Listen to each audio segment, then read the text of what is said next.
आपका पहला प्रश्न है कि ध्वनि का संचरण होता है, माने ध्वनि माने आवाज़, आवाज़ किस में चल सकती है, आवाज़ किस किस में गमन करती है।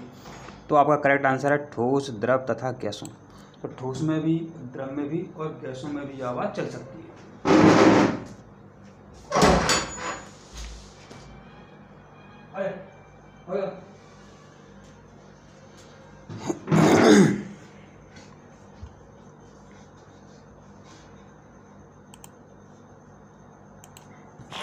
हाँ जी,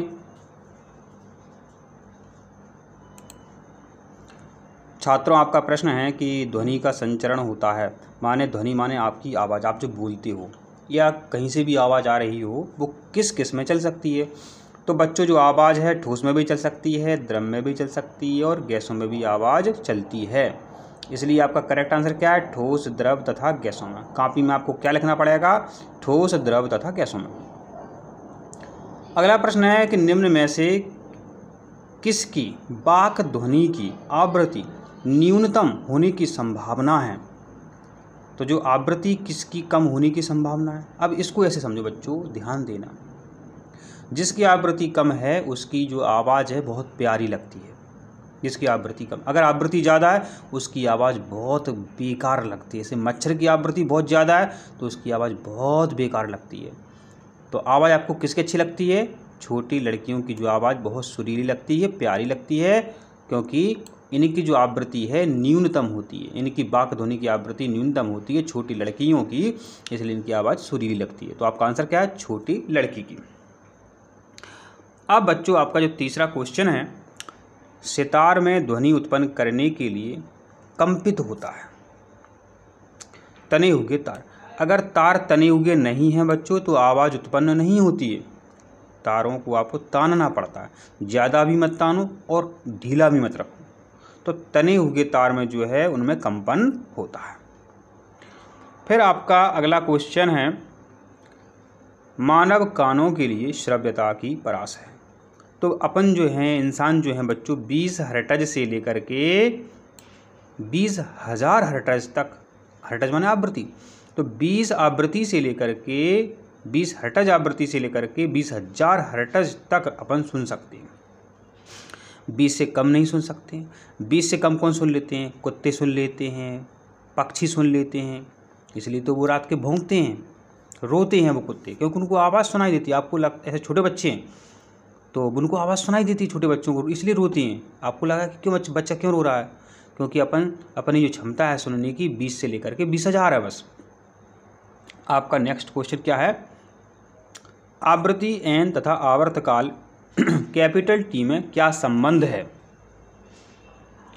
तो इसका सही उत्तर है एन इंटू टी बराबर 1। ध्यान रखना, इंपॉर्टेंट है, परीक्षा में ये आता रहता है। अगला प्रश्न है कि ध्वनि की प्रबलता निर्भर करती है। तो ध्वनि की जो प्रबलता है बच्चों कंपन आयाम पर निर्भर करती है। किस पर निर्भर करती है, आपका करेक्ट आंसर क्या है, आपका करेक्ट आंसर है कंपन आयाम पर। ध्वनि की जो प्रबलता है कंपन आयाम पर निर्भर करती है।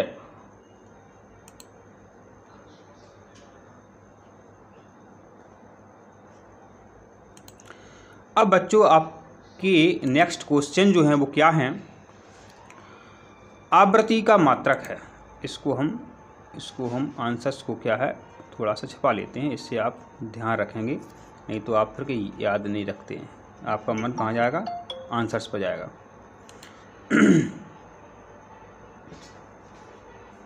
कोई दिक्कत नहीं है, देखते रहना।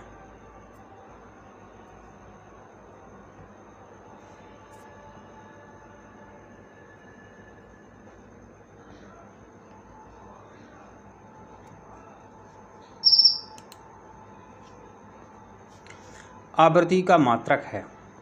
आवृत्ति का मात्रक क्या है, अभी अपन क्या बोल रहे थे, अपन बोल रहे थे बार बार हर्ट्ज हर्ट्ज चिल्ला रहे थे, हर्ट्ज हर्ट्ज।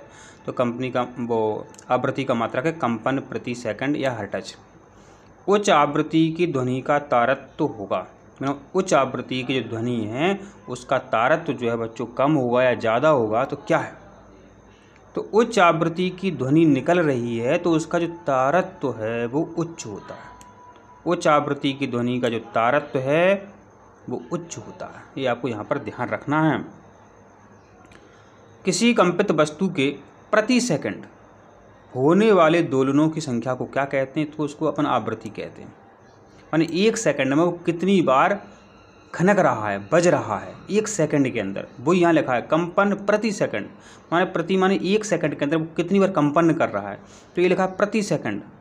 ये क्या लिखा था? हर्ट्ज। हर्ट्ज भी आवृत्ति है। आवृत्ति का मात्रक क्या है? कंपन प्रति सेकंड या हर्ट्ज। यही यहाँ लिखा है कि किसी वस्तु के किसी कंपित वस्तु के प्रति सेकंड होने वाले दोलन की संख्या माने कंपन की संख्या को अपन कहते हैं आवृत्ति। आपका नेक्स्ट क्वेश्चन है,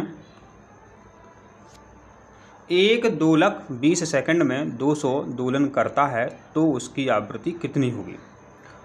तो आपका करेक्ट आंसर है 10। तो 200 में अपन 20 का भाग देंगे। ठीक है, यहाँ संख्या बदल सकते हैं तो ध्यान देना, भाग दे देना, 200 में इसका भाग दे देना। चिकित्सा के क्षेत्र में उपकरण प्रयोग होते हैं, माने जो डॉक्टर लोग होते हैं वो उपकरणों का प्रयोग करते हैं। जैसे कि किसी के पेट में बच्चा है या किसी की हड्डी टूट गई है, तो आपने सुना होगा अल्ट्रासाउंड सुना होगा। तो अल्ट्रासाउंड जो मशीन होती है उसमें से पराश्रव्य ध्वनि की तरंगें निकलती हैं। अल्ट्रासाउंड जो मशीन होती है चिकित्सा के क्षेत्र में, डॉक्टरी क्षेत्र में जो अल्ट्रासाउंड मशीन होती है उसमें पराश्रव्य ध्वनि निकलती है। क्या निकलती है? पराश्रव्य ध्वनि निकलती है। तो वो मशीन के अंदर ऐसी व्यवस्था होती, पता कर लेती है अंदर क्या समस्या है। तो चिकित्सा के क्षेत्र में जो उपकरण प्रयोग करते हैं उनमें किस ध्वनि का प्रयोग होता है? पराश्रव्य ध्वनि का प्रयोग होता है। यहाँ पर बच्चे थोड़ा सा आप सभी ध्यान देना, इस पाठ में जो इम्पोर्टेंट क्वेश्चन हैं वो क्या क्या आपसे पूछ सकते हैं बच्चों?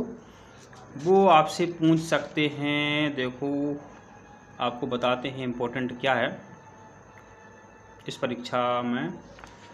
मानव कर्ण का जो चित्र है, मानव कर्ण का नामांकित चित्र है उसको बनाना सीख लेना, बहुत इम्पोर्टेंट आ सकता है। मानव कर्ण का नामांकित चित्र आप बनाना सीख लेना, तो वो चित्र परीक्षा में कई बार पूछा गया है, तो इस बार भी पूछ सकते हैं आपसे वो। एक प्रश्न क्या इम्पोर्टेंट है,